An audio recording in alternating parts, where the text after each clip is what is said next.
Right guys, my name's Barry and welcome back to the channel. Today we're going to be looking at It's a Wonderful Knife. Not life, but knife.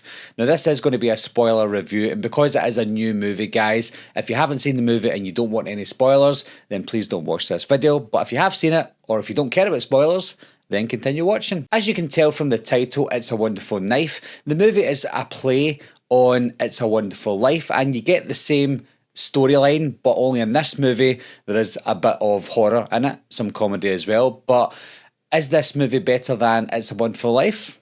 Let's find out.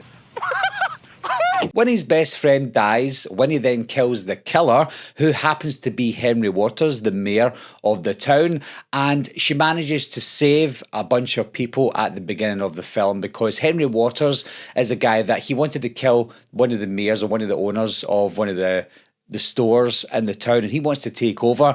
And from the beginning, when that guy says no, then Henry doesn't like it, so Henry dresses up as this town angel and he starts killing people. It cuts to a year later where Winnie isn't really happy. Everybody else has moved on from what happened the year prior, but Winnie's best friend died. Make things worse, she goes to school, or she goes to a party, sorry, and finds out that her boyfriend's cheating on her. Nobody cares what's happened, and she feels like nobody appreciates her.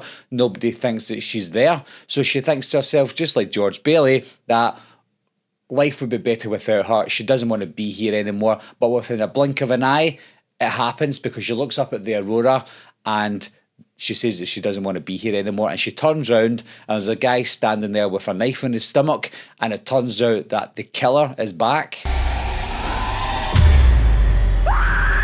After trying to piece together what's happened, she finds out that Henry Waters is still alive, so she runs back to her house. Her parents don't recognise her. Jimmy's dead, and she realises straight away that this is life without Winnie.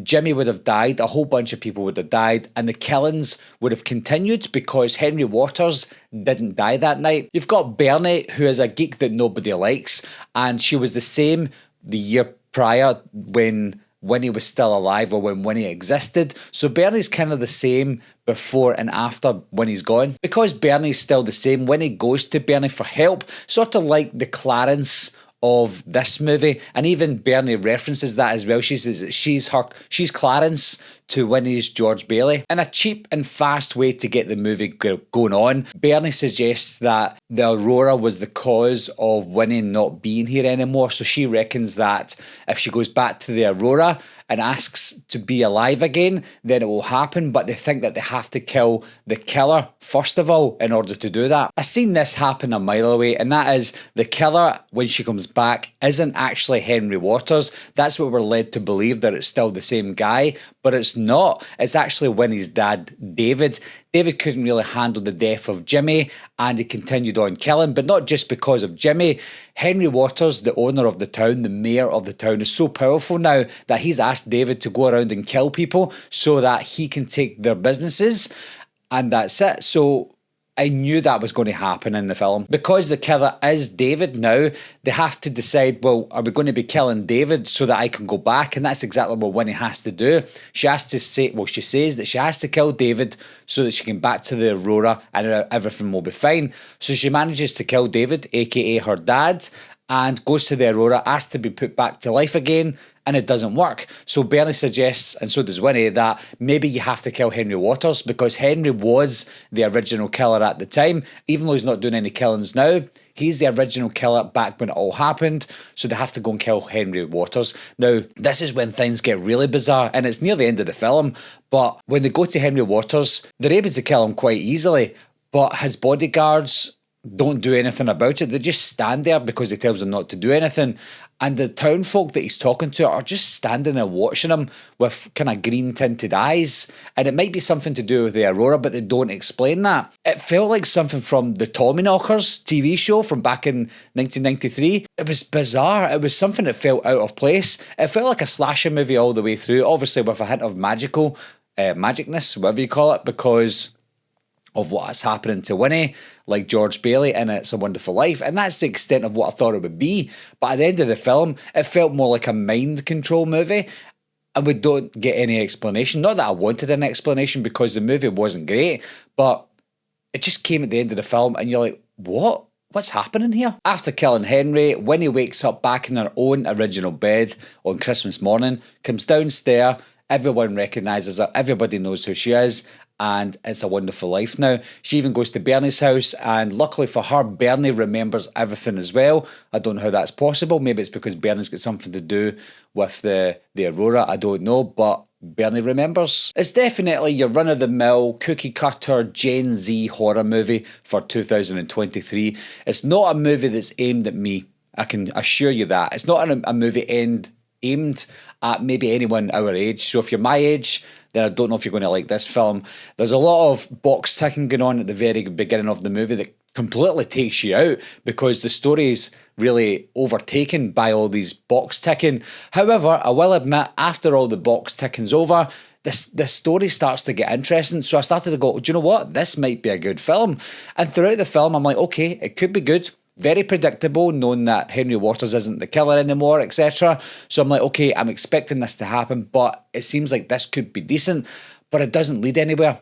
The acting's not great, and then at the end of the film with Henry Waters controlling everyone with his mind or with the Aurora, I don't know. I'm like, what the heck is happening here? Why are they doing this? I didn't even like Justin Long in the film. I think he was too goofy. I know he was supposed to be this goofy mayor of the town, but it didn't work for me. I don't think any of the actors in it were really good. I think the best actor was Joel McHale, is that his name? The dad, David.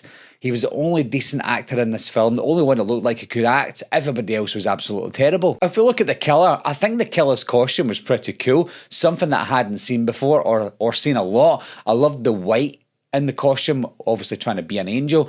Now, there was one scene that could have been good if it wasn't stuck in this Gen Z comedy horror. And that's a scene in the cinema where Winnie has to get her camera because it's all pitch black and she's taking photographs and the flash is going off.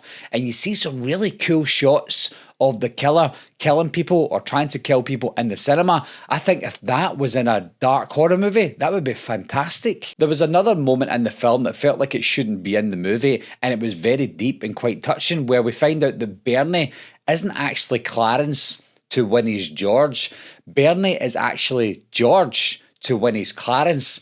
Winnie was sent back to save Bernie because Bernie was actually thinking about killing herself after Winnie no longer existed. So this was going to be Bernie's last night. And with Winnie coming back, she then becomes Bernie's Clarence.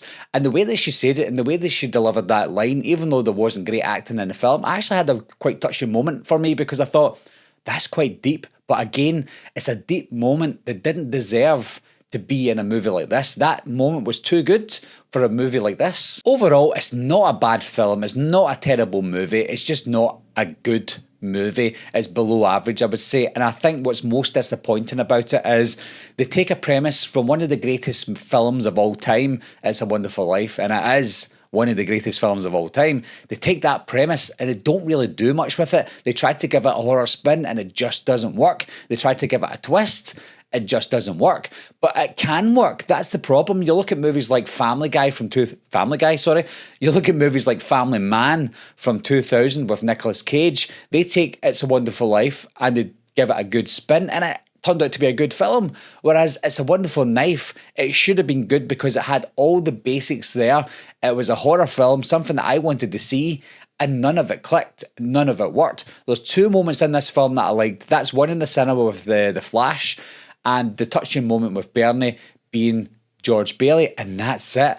But for a film that's 87 minutes long and it has a maximum of 25 seconds worth of good dialogue and good quality, it's just not a great film. So what are your thoughts on It's a Wonderful Knife? Did you think it was good? Did it live up to its expectation? Did it live up to It's a Wonderful Life? And what is the better movie? And I'm being sarcastic here. It's a Wonderful Knife or It's a Wonderful Life? As always, guys, leave your comments down below. Let me know what you think, and I'll talk to you soon. Meeting adjourned. I'll be right back. What are you waiting for, huh? Coming to get you, Barbara. Ever played Skin the Cat? Someone's in the back seat!